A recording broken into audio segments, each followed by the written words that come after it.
RSS സർക്കാര്യവാഹായി Dattatreya Hosabale തുടരും.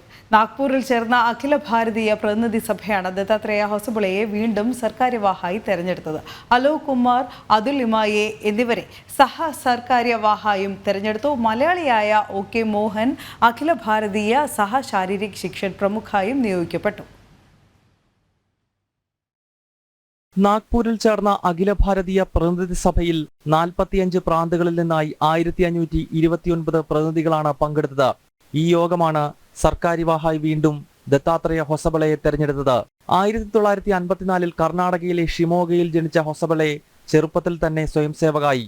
1978 മുതൽ 15 വർഷം ABVPയുടെ അഖില ഭാരതീയ സംഘടനാ ജനറൽ സെക്രട്ടറിയായി പ്രവർത്തിച്ചു.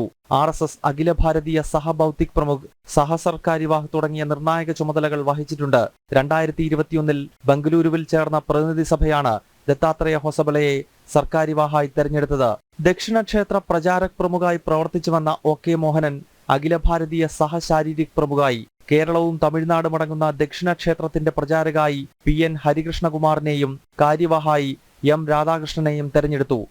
ജനം, ഡൽഹി.